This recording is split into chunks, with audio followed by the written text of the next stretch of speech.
Welcome to reFRAMED, a podcast created to educate, encourage, and inspire parents and professionals. The research is clear. Parenting a child that has a history of loss, abuse, neglect, or trauma requires parenting skills and insight to be reframed. We partner with child welfare experts to bring you evidence-based and research-driven information. reFRAMED host Emily Moorhead, LPC, and guests strive to make an impact on our world by creating conversations about topics that are important to you, your family, and our communities. Hello, and welcome back to reFRAMED. Today we have a special episode, and you may notice special guest host. I'm Jennifer Lanter, and I work in Gladney's Education Department. And I'm Nancy Robbins, and I also work with Jennifer in the Education Department. We are talking about a really important topic today, and that is human trafficking. Nancy, can you give us some background on what we are talking about today? Recently, the media has been sharing more and more stories of human trafficking that are happening right here in our state and even our city. So Jennifer, when I heard what our topic was going to be for this special episode, I did some research on the state of Texas's website and read that at any given time there are 234,000 victims of labor trafficking and 79,000 victims of youth and minor sex trafficking in Texas. That's just shocking to me. Wow, those numbers are overwhelming. Let's take a deeper dive into human trafficking with two experts who deal with the impact on victims in our communities every day. Welcome, Tommy and Lorinda. Please tell us about you. I'm Tommy Grover. I serve the Office of the Governor, Greg Abbott, on the Child Sex Trafficking team, and I'm the North Texas Regional Administrator, and I have 48 counties in North Texas. My name is Lorinda Smith. I'm with Unbound Fort Worth, and we are an organization here in the Tarrant County and Denton County area that serves survivors of trafficking. We also do outreach opportunities to youth and the community, as well as professional trainings. Well, welcome to both of you guys. Tommy, I'm going to go to you first with a question. So, what actually is human trafficking? And who are the people that are doing this? So in the big picture, human trafficking includes what you've articulated as both labor and sex trafficking. And those estimates that you articulated were a prevalence estimate study. So what University of Texas did was look at what the likelihood is of someone being trafficked, and they came up with those numbers. So those aren't actual victims of trafficking that we know of in the state. They're an estimate based on what the criteria that was used to do this. But what we know that trafficking is elements of exchanging labor and or sex for something of value. And it is also the elements of force, fraud, and coercion that trick, trap, and trade people for exchanging their labor services or sexual exploitation for goods and services like money or other things that they might need to take care of themselves. So when we talk about that in the big picture, there's federal statutes that talk about the actions, the means, and the purpose, and we could get into all of that. But the crux of the matter is that people are being bought and sold every day. And when it comes to children, the elements of force, fraud, and coercion do not have to be proven in order for a child to be a victim of trafficking. It's simply the exchange of a commercial sex act for something of value to them. So are there actual numbers then that we should know or be aware of, or do we just go with those broader term numbers? So it is a game of numbers oftentimes, and you have to know what the numbers represent when you use them. And there's been a lot of iterations over the years, but I think at this point we have a number of databases that help us to understand what federal cases there are that have already been prosecuted. And that's hosted at humantraffickingdata.org. Those are federal cases, and it demonstrates a variety of pieces of information. That's Dr. Vanessa Boucher from TCU's project, and humantraffickingdata.org only looks at federal cases. But for the state of Texas, our Office of the Attorney General is in the process of deciding which entity will house the information about cases prosecuted in Texas. At this point, we have some reporting through the Office of Court Administration, but we don't have a lot of solidified ways of incorporating that data into a single source of information about what cases have actually been handled in our state. But we do know that there are cases being worked all over the state. Who are the people that are doing this trafficking? They are everyday, ordinary looking citizens, and they represent a great diversity of ethnicities and gender. They're sometimes you just wouldn't suspect that somebody could be a trafficker. And in the federal statute, when you look at the elements of the actions that are under that federal statute that mirror in the state statutes, is it could be somebody who's providing transportation, recruiting, grooming, harboring.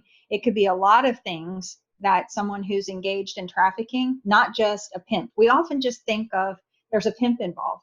Well, that's not always the case.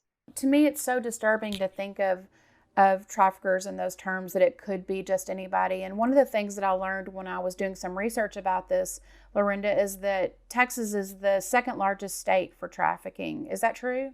We were number 2 in the amount of calls coming in to the hotline number. So that means people are aware in the state of Texas. You can actually look at it in that regard, that people are aware that they can call the hotline to submit, anything of concern.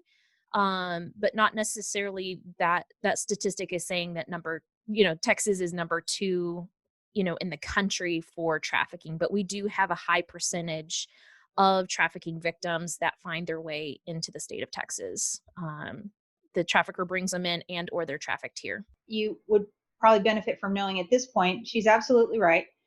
But we also have a partnership with the National Human Trafficking Hotline, and we have been working with them to get the information and resources that are available specifically for Texas. We have a single source person at the National Human Trafficking Hotline that is dedicated to making sure that our information for the state of Texas is kept up to date.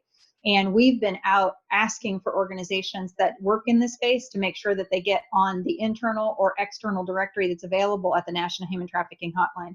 So we've really done a lot behind the scenes to bolster what's available there and to make sure that the right law enforcement partners and social service partners are available to the National Human Trafficking Hotline if they have a case. Additionally, we've worked with them for reporting any cases that come into the National Human Trafficking Hotline in Texas that involves a minor to go straight to DFPS. So our Department of Family and Protective Services has its own exploitation unit, and we have worked diligently to try and make sure that the National Human Trafficking Hotline hands any of those cases right into the call center for Texas kiddos.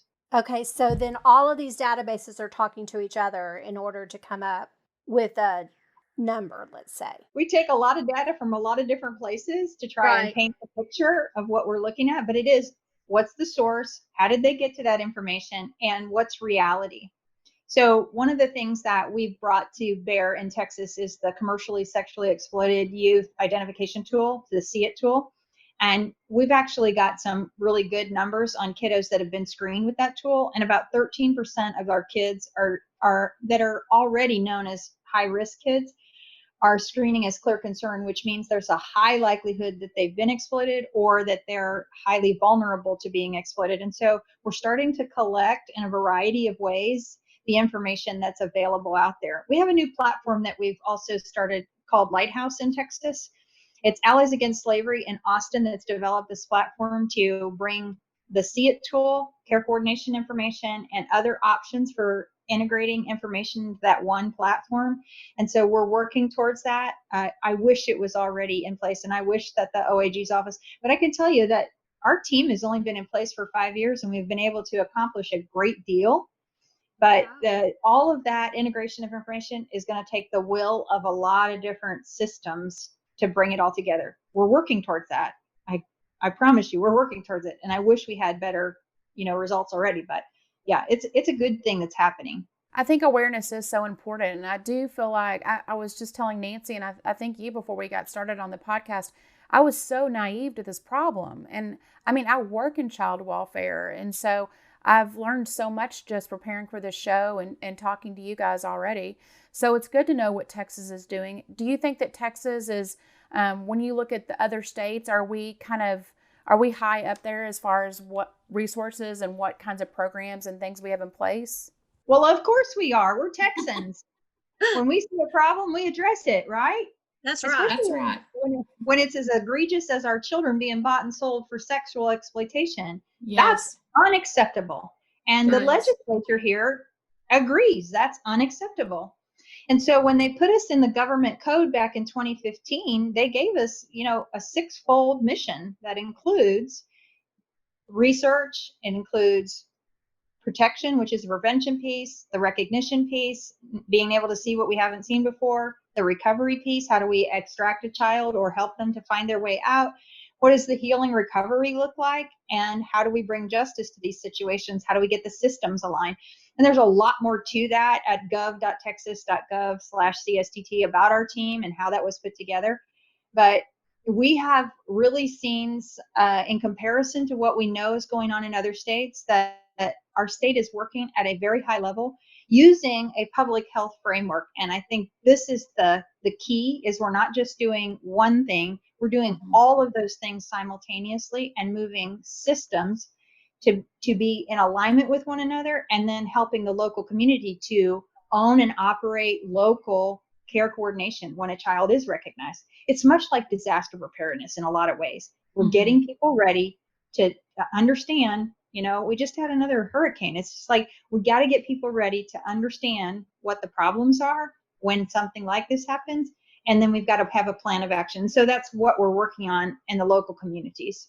Yeah, and I'll also just chime in and say too that, you know, the great thing is that through all of this working together, we do have a lot of leaders in the state of Texas who are able to do a lot of training for other communities to really get them uh, with the knowledge of how to proceed forward, because it's not one individual person, it's not an individual organization. It really takes everyone working together to bring this to a stop.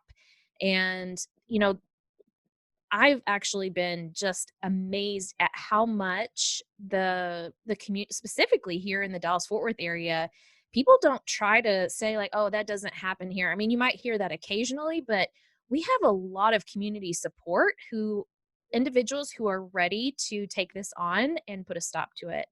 I have talked to individuals before from communities that their leadership is just like, "Yeah, that doesn't really happen here."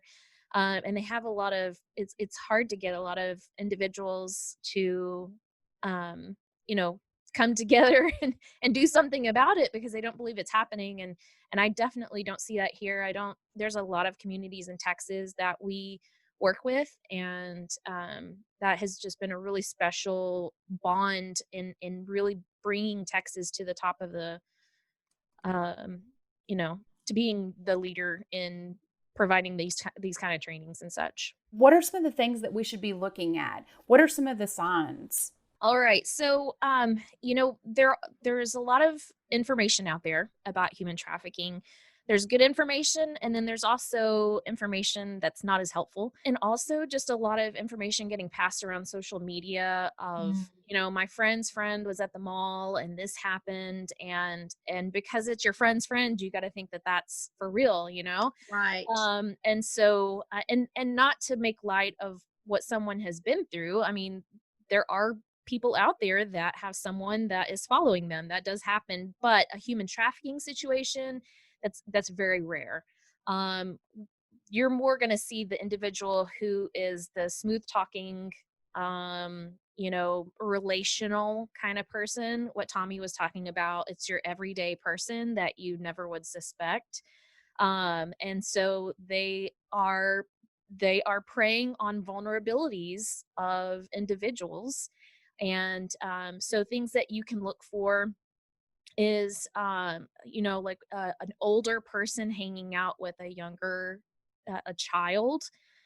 So it could be a high school student with a middle school student, or someone outside of school age and they're still coming back to the school to meet with kids.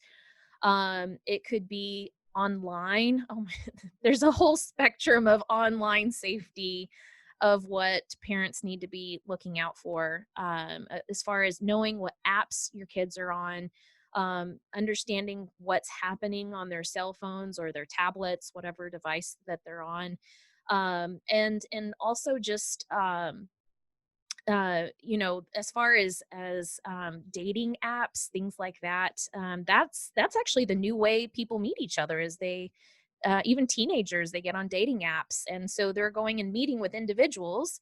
So that's another aspect. And then you have jobs, knowing, that's a place where kids are trying to make money fast, and they can get caught in a place of being exploited.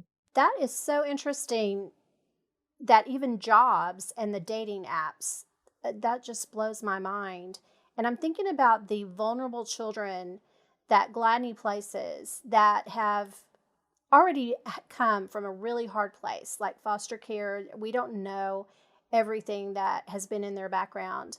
Are they more likely to be recruited for trafficking than, say, a child that has not had that type of background?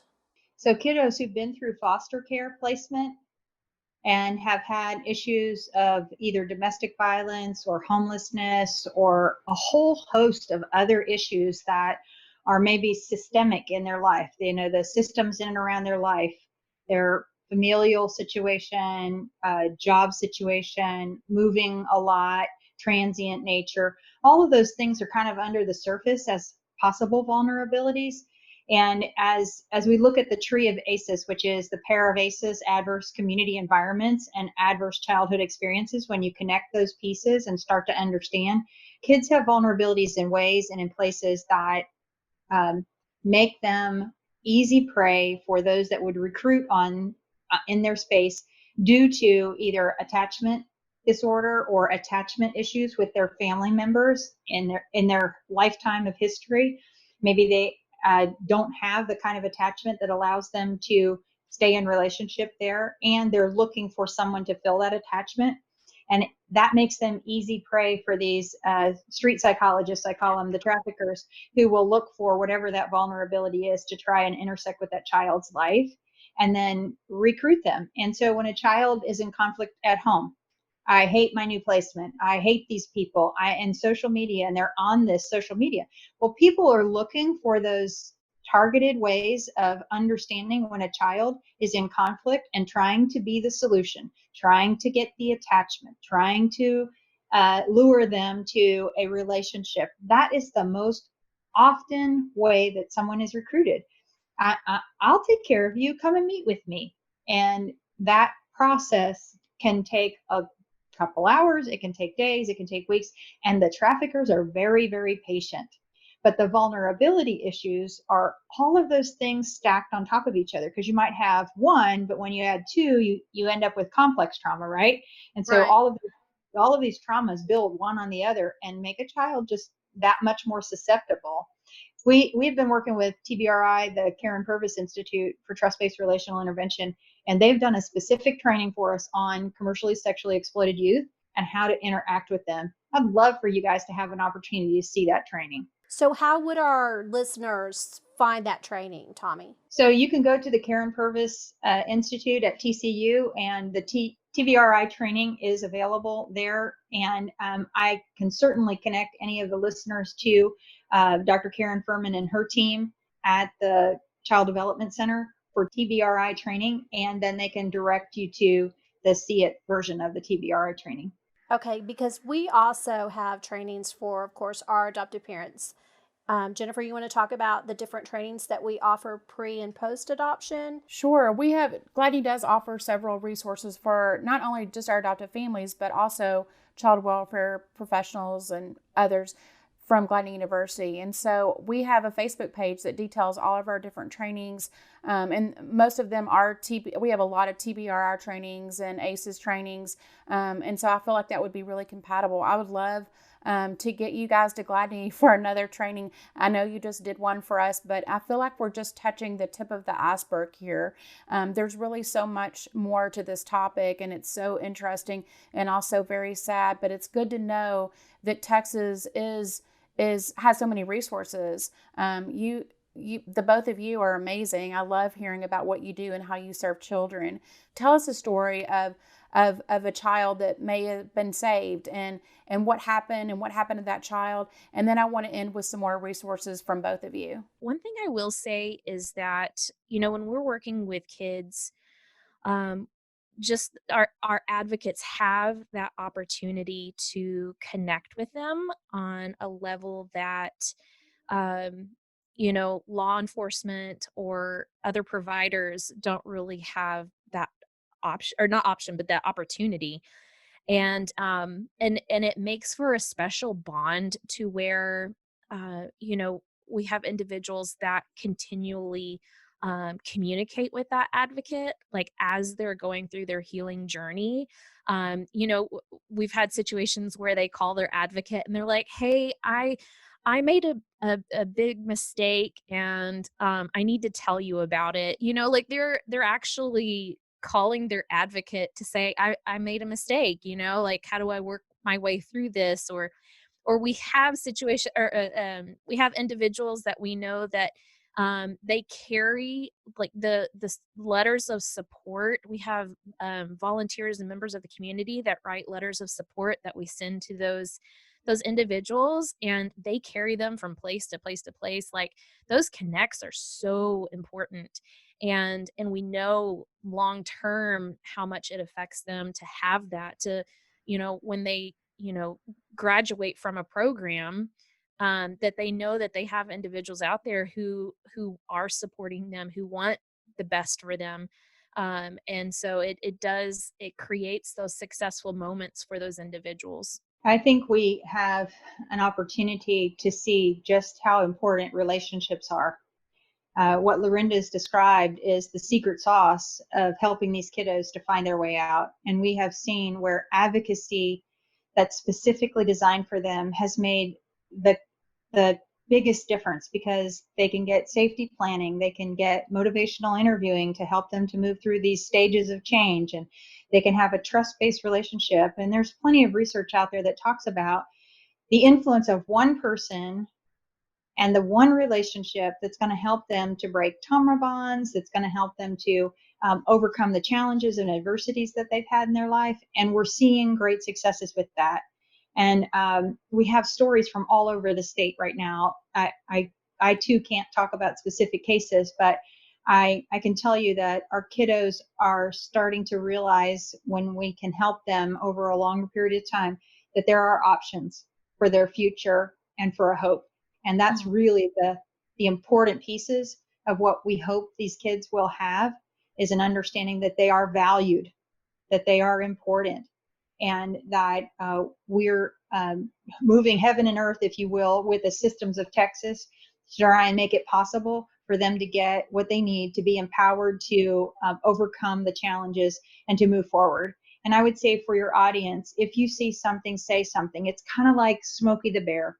You know, we have to think about what Smokey the Bear was tasked with. He said, only you can prevent forest fires, right? And if we all take that as our ownership of what it comes to be about trafficking, only you as an individual may be the one who sees a child who's in a situation. And if you step in, if you reach out to law enforcement or DFPS, you may make the difference for that child over the long haul. And when we add CSA advocates to that, they are the ones who are making such a big, big difference for our kids. So I love that y'all have the support system for the child, the person that has been through this. What about for the parents? So if the child is coming back home, what kind of support system is there for the parents to know how to deal with the trauma that their child has been through and how to be supportive of that? Is there anything that's out there? There's a couple things. Family advocates through the Children's Advocacy Center can address it, the family.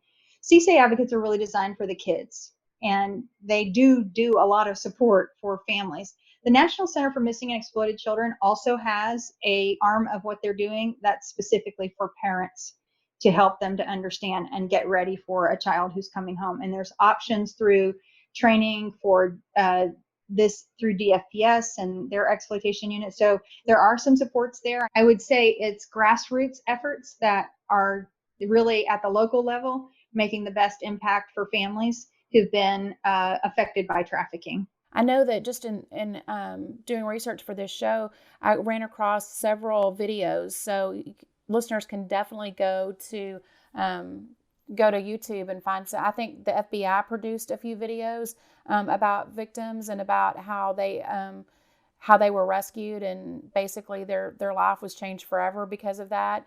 So there are definitely some great videos out there about this. I also just want to say from Gladys' experience, Nancy mentioned one of the things that we worry about is our foster kiddos being vulnerable, but also our birth mother clients, our expectant mom clients. We have seen, sadly, some trafficking victims from that as well, and that's hard to see, but it's also very rewarding to know that that we can help, and that's what it takes is just our caseworkers, our child welfare specialists, just identifying a problem and then do something about it. And I know that we've worked with a few who we were able to help get out of that awful, horrible position. Yeah, sometimes it's recognizing that baby may be the result of their trafficking, but I've also seen it up real close with survivors that it was the baby who helped them to get out because they really wanted that child to live a different life than what they were living. And sometimes they're discarded as, used goods by the trafficker at that point when they have a baby that comes along with it. But it may be the very thing that allows her to make some different decisions because she has that child. We have a group down in San Antonio, SJRC, that works with a lot of pregnant girls that are coming out of trafficking. And we've seen it over and over again that the baby becomes a reasonable focus for them to change their mind about how they need to do life differently. It's a good thing sometimes. But at the same time, we've got, challenges to deal with parenting and helping them to get regulated and all of that kind of stuff. And I applaud you for bringing this forward to your staff for talking about these issues, because if they can start to recognize that a child may have been trafficked and that they can look for different services that might be able to specifically help them with any of the challenges that they're facing through a variety of interventions, therapy, that kind of stuff. What can our listeners do? Is there anything for them to do? They can get involved on a local level. There's some great organizations, even just here in Tarrant County, that provide services for survivors, including Unbound. Even if it's just writing cards of encouragement and support, and they can drop those off at Unbound. Our website has information on what they can do there. Also providing supplies. You have to think sometimes when kids are taken out of these situations, they really might just have a Walmart bag of their life's, the things that they have in their life in that Walmart bag, so they need things, clothing and shampoo, conditioner, all those types of things. And we do have those listed on our website where individuals can donate to Unbound and provide those for survivors. Also, just really educating yourself with actual appropriate resources, making sure that the resources you're looking at are I guess what's the word? Reputable. Credible resources. Yes. Yeah. Really educating yourself and making sure to have those conversations with kids. I mean, that's what you can do at home, is have conversations with kids about healthy relationships, what those look like, and how they can be safe online. Yeah, and I would say that the Five Stones Task Force in Tarrant County, that's headed by the Fort Worth Police Department civilians, they had a meeting earlier today, and they engage across the disciplines. They have a lot of folks from a variety of nonprofits, and they call it a task force, but it really functions much more like a coalition of service providers, and they do a lot of great education. Today they had the Net Fort Worth, which is a local organization that addresses demand, and Ty Bowden talked about the interdiction pieces that they're doing online with the men's group. And so I think it's just a mere lack of imagination for which people say, well, I don't know how to get involved, because there is innumerable ways that they could get involved.